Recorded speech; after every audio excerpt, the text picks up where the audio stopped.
Hey everyone, welcome to episode 418 of the All Dolphins podcast. The Dolphins getting ready to play the Green Bay Packers on Thanksgiving night, saving the NFL from a dreadful Thanksgiving Day slate. Chicago at Detroit, although Detroit never wins on Thanksgiving these days, so maybe there'll be a decent game. And then the Giants at Dallas, barf. And to discuss, to hold our note, to help me hold my nose, I'm joined by South Florida Sun Sentinel columnist Dave Hyde. How are you, Dave Hyde? I'm doing well. Looking forward to Thanksgiving. My favorite holiday of the year. No presents, no marketing, just family sitting around and friends and eating. You know what more do you want? Yeah, that's fair. That's a good one. I like Christmas. Got the whole thing, and the kids were getting a little bit older now, but they still get excited for Christmas. And I love Christmas. And I got a contributor in the background, my teenage daughter Sarah, chiming in. I love Christmas. So there you go. I've run out of present ideas. I really think there should be a site for guys, a secret site for guys. We've all had like 2 or 3 good present ideas. You put it on the site, then we can steal from each other, and look smarter, right? That's not bad. That or you do the what's it called? The pink elephant, is that what it's called? Yeah. Those are bad. I don't intend to do the pink elephant, but maybe I do that just because it's a bad gift. An involuntary pink elephant. There you go. We mentioned Christmas, and it's interesting. The Dolphins are playing the Green Bay Packers again on a national holiday after playing them on Christmas Day in 2022. So I guess next time they play them, it'll be New Year's Day, I guess. Right? I don't know, but I don't like these holiday games from a sports writer standpoint. From a viewer standpoint, they're great. I don't like night games, period, personally. But that's past my bedtime. Okay, so we need to discuss the elephant in the room. Speaking of pink elephants, which is the Dolphins and their recent inability to defeat good teams on the road, and this Tua/cold weather notion narrative that I columnized about on the Miami Dolphins on SI on Wednesday morning. And I'm trying to reveal not too much because I want you guys to check it out and read the column, of which I'm very proud. But also making the point that it's BS, basically, is the bottom line as far as I'm concerned. And again, I really shouldn't feel the need to say that, but I'm going to say it again. There are times when I push back against certain narrative where I think it's over the top and Tua's making Tua look better than actually what should be the case. In this particular instance, it's the other way around. Like I said, the Tua cold weather narrative is complete garbage. Dave? My comments? Well, here's my thought on the whole cold weather thing. Really, how many games have the Dolphins been favored going in? And you get into the road, too. Look at the end of last year, Baltimore. Who they have at the end there? Baltimore, Buffalo was Buffalo at home here. Buffalo is home, and then Kansas City on the road, obviously. So, I mean, they're 0-11 in Mike McDaniel's run against playoff teams on the road. Okay, that's a pretty, that's a healthy sample size. Even though they haven't been really favored in many, you would think they'd pop up and once or twice. Pull out a win. So the weird thing about this year is they play so few good opponents on the schedule. It's really, and it's getting worse as the Arizona is coming back down. Their record, what is 6-5, I believe now. Yep. And so this might be and if you watch Houston, they're kind of fraudulent. They're playing in the NFC South and so this might be, I mean, it is the toughest game they have to the end of the season, but it might be the only tough game they have to the end of the season. So to your point, a lot of the narratives would have to fall almost in this one game. And so they've had trouble winning on the road. They've had trouble against playoff opponents. The cold is just kind of an add-on. I mean, it's just kind of a, maybe make of it what you will. I would think the wind, if it's a windy day, which it's not supposed to be, I think 14-mile-an-hour winds Not quiet night, but not real windy either.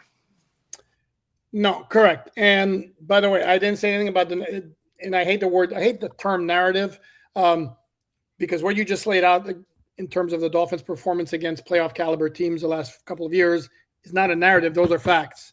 The cold weather to me is a narrative because, again, while the facts say the Dolphins with Tua as a starting quarterback are 0-6 or 0-5 when the temperature at kickoff time is 46 degrees or lower.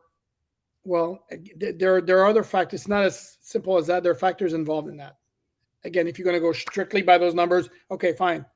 But to suggest that because that's what it is, for example, to me, the most glaring comparison for this game against the Packers coming up in terms of the opponent, in terms of the weather, what it's calling for, is Buffalo 2022 in December, that Saturday night game. There's a good chance of snow. The weather is going to be like in the 20s. Kickoff at Buffalo was 30, and it dropped down a little bit.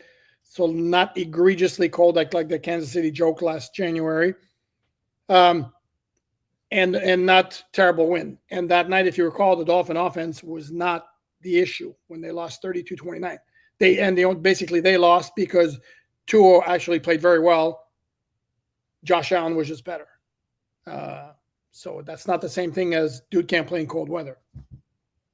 Yeah, and I don't think the weather is really going to be a factor other than for those of us at home sitting in the warmth. It's a lot nicer than sitting in 30-degree weather. But the surprise this time, you talked about, Tua getting outplayed by Josh Allen, as a lot of guys do, and the Dolphins, again, as much as the Dolphins beat up on the Patriots, they keep getting beat up by the Bills. And this is a chance for the Dolphins to take a step forward that they haven't been able to take in, for years, really, beyond Mike McDaniel.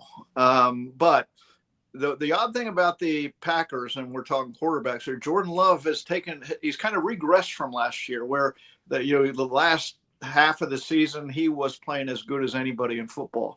And now you look at his numbers: 18 touchdowns, 11 interceptions, a 92 rating that ranks 18th.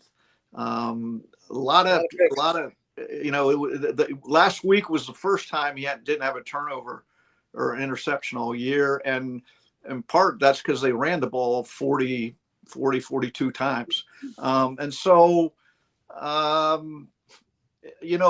the other thing is, yes, the Dolphins are going up in class, and this is a class they really belong in. Against, this is almost a second tier contender, and Green Bay is trying to get to the first tier, and the Dolphins are the way they've been playing should be second tier. Can they, they got to get to the playoffs first, but can they bump against that first tier? This is a game that would decide that. But you look at, the losses that Green Bay's had: Philadelphia, Minnesota, Detroit. Those are the heavyweights in the NFC. And Green Bay's just below that. And so, it says, but this is a defining game, I think, for this Dolphins season, from where they were to where they can go. Yeah. And something else I wrote about is the Dolphins right now are heading into this game exactly where they were last year, heading into those games against Baltimore and Buffalo at the end of the year, which is basically they will spank bad teams at home and look like a Super Bowl contender in the process. Yeah. And then the question is, can they rise to the level of competition? What gives me confidence that maybe they can is the way the offense is operating, which is not so dependent on the big plays over the top, but rather the distributing of the ball all over the place, a lot of different receivers, and Tua playing at an insane level of efficiency right now. By the way, he was named AFC Offensive Player of the Week on Wednesday, as should have been expected. He's a nominee for the FedEx Air Player of the Week. That's a fan vote, so I'm sure Tua Nation's going to put him over the top for that as well.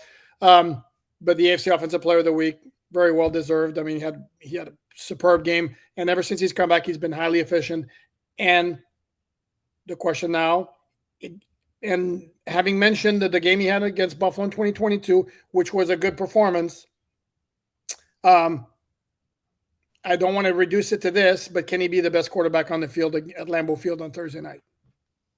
Yeah, and I think that, you talk about game management. I think getting the lead here is important for the Dolphins, for not only the way they want to play, but the way Green Bay wants. If Green Bay gets a lead, they can lean on their run game more.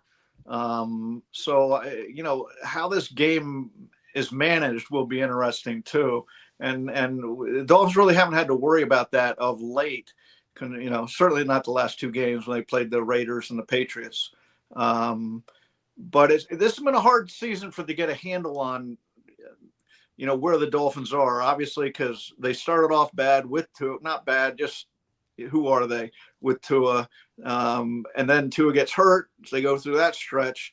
They come out of it. They lose a couple games to Arizona and the Bills, looking like a pretty good team. Now they've turned, they've turned it on, and you see what the offense can be. And like you said, Tua's playing at a high rate. It's interesting. His air yards per attempt of 5.5 is the lowest in the league, which he's getting the ball out quick, reading the defense right to the right people, and putting it in just almost keyhole size windows sometimes. And so that's I'm curious now. They go up. The other weird component of this season to me is they are. This will be the Green Bay is ranked 10th in points allowed. This will be the highest defense they played this year, and so do I have that right? Let me look. Buffalo is above them in points. Green Bay is allowing less yards than Buffalo, but Buffalo is allowing fewer points. So, this is on par with, and we saw the Dolphins have some success offensively with Green Bay. So it also comes to the defense, and where is this defense? We've seen the defensive linemen get better, I think, through the year. And here comes a very good offensive line, maybe behind Detroit, maybe the best offensive line in the league. And Josh Jacobs, he had a great game last week. And, is that good or bad then? That he had a good game last week. Maybe he's tired or something. I don't know. So, but the point is Green Bay can run the ball. And I'm curious to see how that plays out against the Dolphin defense. Okay, I'm going to throw, this is where I was making my little comment here. Eagles. I'm going to throw Eagles right behind the Lions as best offensive line. Okay. You mentioned Josh Jacobs, and Dolphins played him last year when he was with the Raiders, and they completely stuffed him. I think he had like 14 for 39 or something to that effect. However, it's behind the Raiders offensive line, which is not great. And with Aiden O'Connell at quarterback, who's kind of not the threat that Jordan Love is. So the fact that they stuffed him last year doesn't necessarily equate to them stuffing them this year, although it gives you some kind of hope. There is one thing no one's really mentioned either, and this is one of those, how much does it matter? It fits in that category. Joe Barry, who's the Dolphins run-controlled linebackers and run-controlled defense, or whatever that title is, obviously was the Packers defensive coordinator last year. Yes. So he has some read on what this offense wants to do and some tendencies, I'm sure, that play calling. So, how big a factor that is always one of the mysteries in football, but it certainly doesn't hurt. Conversely, the Packers run game coordinator defensively is Anthony Campanelli. Yeah. Formerly of the Miami Dolphins, and good guy. One point that needs to be made about the Dolphin defense also is they have allowed more than 20 points twice this season. It was against Arizona and Buffalo, the two games after Tua's return. And in those two games, probably not coincidentally, they were without Zach Sealer, who makes kind of a big difference in the middle of that defensive line. Absolutely. And again, that's why it's hard to get a read on the Dolphins. They played a few good games like that. So if Sealer's in there, these were the best teams they played, Arizona and Buffalo twice. And so, okay, they got Sealer back, and so it has to help them. Now, the one component somehow. Green Bay, good defense, but they have a lot of takeaways too. They're like I think second, 22 takeaways. The Dolphins have 11. So that another ingredient to throw into the mix and see how that plays out. Yeah, and their leader is safety Xavier McKinney, who was a teammate of Tua's at Alabama, along with Josh Jacobs. And I had the publisher of the Green Bay Packers on SI site, Bill Huber, for Behind Enemy Lines earlier this week, and he could not stop raving about Xavier McKinney. Basically has him penciled in as a first-team All-Pro. With just how good he's been as a free agent acquisition. Josh Jacobs has been another great free agent acquisition for them. And he's also told me that Chris Brooks, former Dolphin fan favorite, has become their third down back and basically described him as a wall in pass protection. So that's you talk about roster makeup now. The interesting thing about the Packers, I'm kind of curious draft picks and where they go. Their offensive line is made up with scraps. 7th round pick left tackle, 4th round pick might be their best lineman. I mean, you go across, they haven't really expended resources on the offensive line, which and Billy Turner, is he there anymore? He's not there anymore. He's gone. Okay. I meant to look that up and it just flashed in my mind as I was talking about the offensive line. But the point is, they haven't expended much resources in building a very good offensive line, as compared to the Dolphins. Now the Dolphins, have made it work too. There's a lot of different ways up the mountain. But Green Bay has a lot of money to spend coming up here. They do, and they got a very, very young roster as well. And if you look at some of the other really good offensive lines, is the 49ers, outside of Trent Williams at left tackle, who was a high first-round pick, everybody else is like lower round or even, UDFAs. And the Eagles, I'm trying to think, Lane Johnson was a first-round pick. Jordan Mailata, they got like maybe the best left tackle in the NFL. They got him like out of Australia. And then they picked up a couple of guys, I think in the second round, Dickerson. Anyway, we digress there. And I lost my train of thought here because I had another good point to make. And it went away as we were talking about offensively. Oh, here's what I wanted to ask you.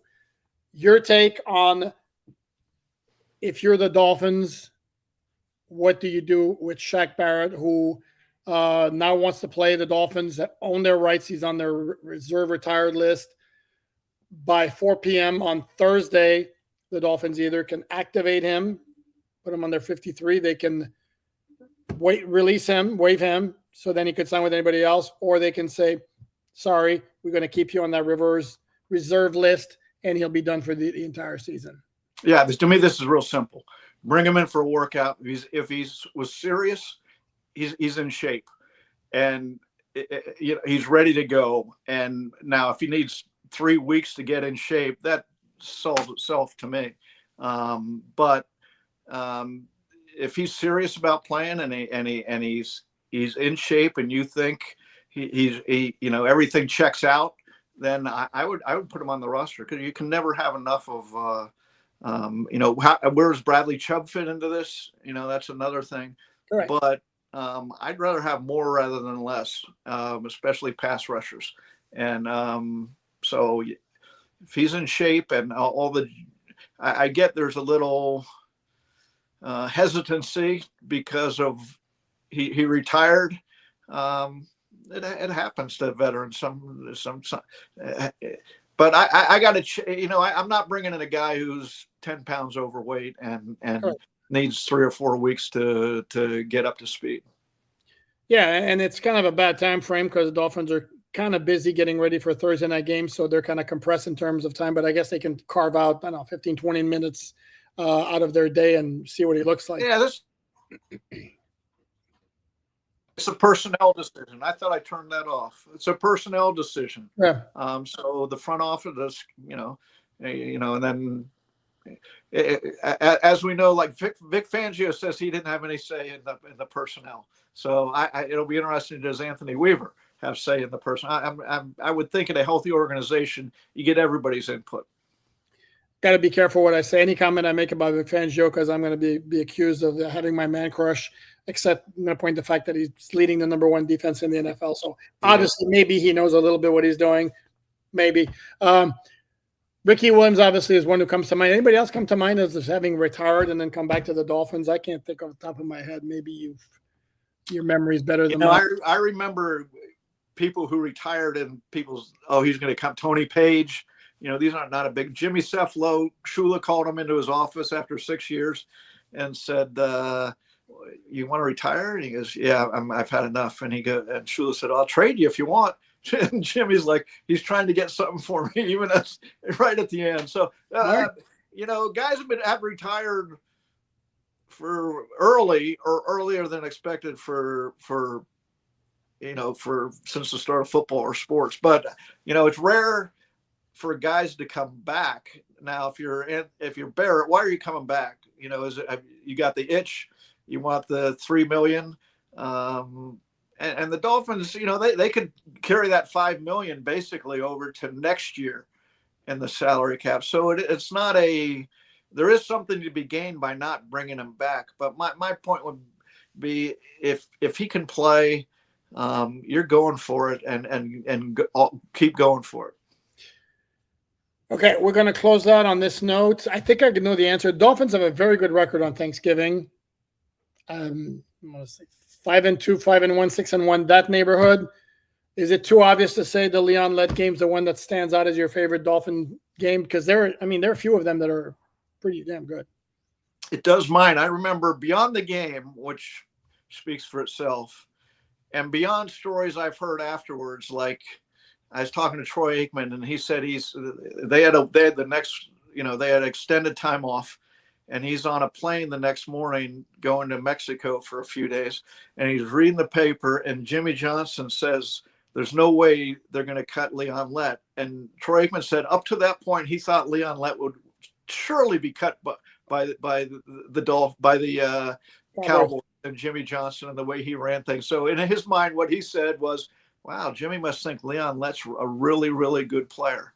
But beyond all that, my memory of that game is walking out to my rented car afterwards with a couple other writers, and a 2-inch, it was probably not 2 inches, but it's sure in my memory it is, of coating of ice is all over the car. We had to turn it on, get the heater. We got a bottle, and we're trying to chip the ice off. It was a crazy day all around.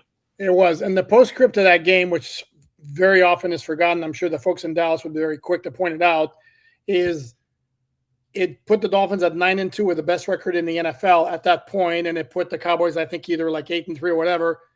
Dolphins didn't win another game the rest of the way, didn't make the playoffs. Cowboys didn't lose another game on their way to a second Super Bowl title.